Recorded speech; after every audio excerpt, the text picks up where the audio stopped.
Welcome back to Tech Venture. So we are back with the Google Pixel 7. No Pro. But, starting off with the bad things, of course, like always. Speaker isn't as good as the Pro. But that's probably because it's smaller. And it's just not as punchy. It's still not a bad speaker. And it doesn't vibrate as much with the phone. With the speaker. The phone doesn't vibrate with the speaker as much. But I do have to say that. And one more thing that's still ridiculous to this day with most Google Pixels is this big, ginormous chin at the bottom here. Yes, the Pro and this one have it, unfortunately, but it's honestly unacceptable in 2022, to be honest. Yes, the iPhone has the notch, but this one has the bottom and the top, which is kind of ridiculous because you can at least make that all the way at the end since you have that little hole punch. And then the last thing is obviously you could tell. Look at that. Look at that dust and debris from the camera. Now, most of it just blows off if you do that because it is just pocket dust and you can just clean it off by doing that. But it is kind of annoying that you have to keep doing that. And yes, this is the same bad thing from the 6 as well. But if you do want to get the full bad things, I would watch the Google Pixel 6. There's a couple of other things that are the same in this one, to be honest. These are just that really bothered me on this one as well. But yeah. Now, on to the good things. Now, some of it is going to be the same as the Google Pixel Pro, or 7 Pro, sorry. And starting off with the way it learns. So it learns how you talk, like I said before with the Google Pixel 7 Pro. If you actually click on the top talk text to speech or speech to text, where you tell it what to type and it will type it, it will actually learn how you talk. So if you have an accent, then boom, it will learn how you talk and kind of like get used to your accent, which is really cool. I'm not saying your accent is bad. I'm just saying it will learn it, which is not much phones can say that. Actually, I think this is one of the only phones that can learn how you talk and kind of adjust to it. It also does the translate or live translate, where it will translate someone talking to you live, tell you what it's doing, which is really cool. And obviously, if you have a Google Home at home or a Google Home system with lights and everything, it's really easy to access from here by just saying, hey, Google. I don't want to say it because we have a bunch, and that's going to flip out the whole area. So, but you know what I'm saying. Another really amazing thing is the way you can change the wallpaper from the home screen. You can do this on the Google Pixel 7 Pro as well, because obviously it's kind of a software thing, but if you press and hold right here in an empty spot, as you can see, this pops up, and I can just change it right away, and as you see, it will change. There it goes.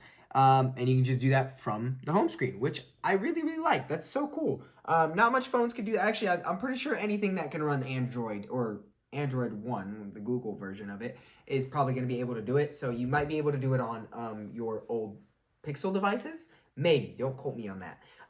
Another really good thing is, I always say this, man, it's one of my favorites, is that you have a lot of options. So you have the face unlock, you have the fingerprint sensor, and then you have obviously the pattern, which most Androids have though, but you do get options, which I really like on Androids.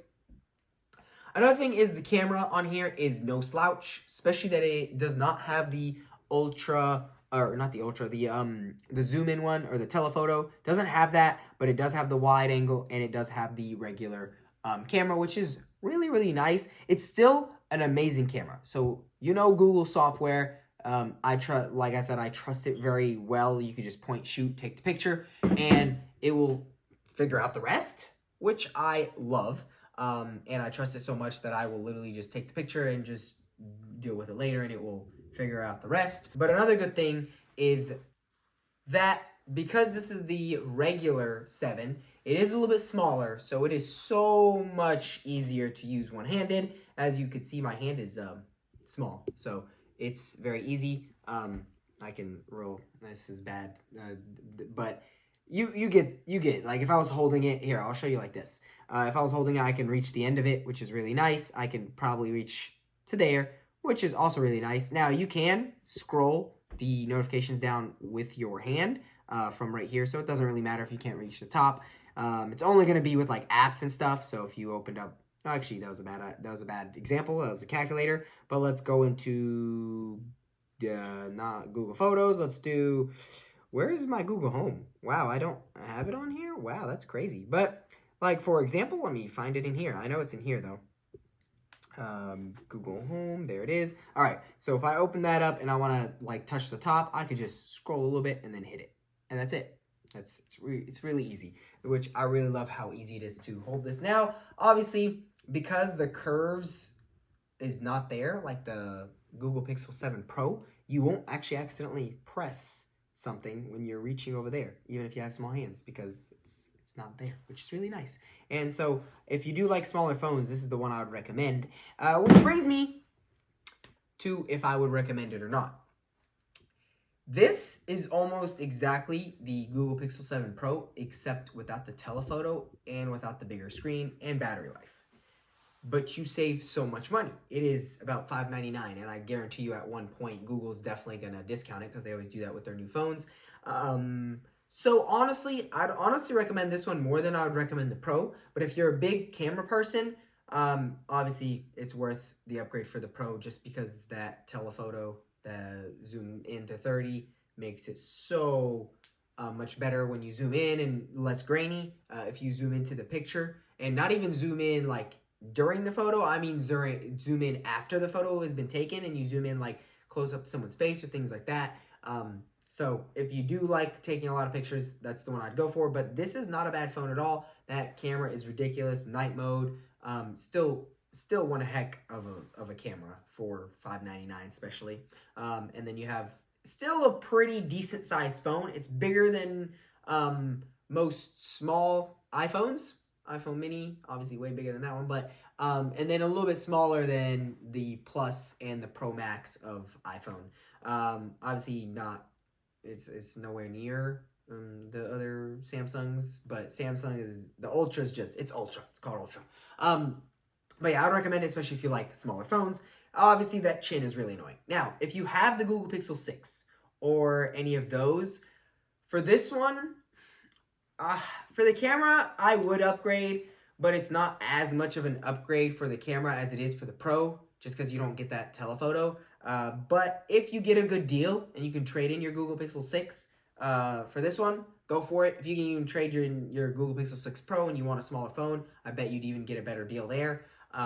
So yes, I'd recommend it. Now, if you are going for any other items, obviously you have Samsung, well, LG's out of the game, but Oppo, you have Huawei and all those. But honestly, this one is pretty up there. I would put it on your list up there. So I would definitely recommend this one more than the Pixel 7 Pro. But yeah, thank you guys for watching. You have a great day or night whenever you're watching this.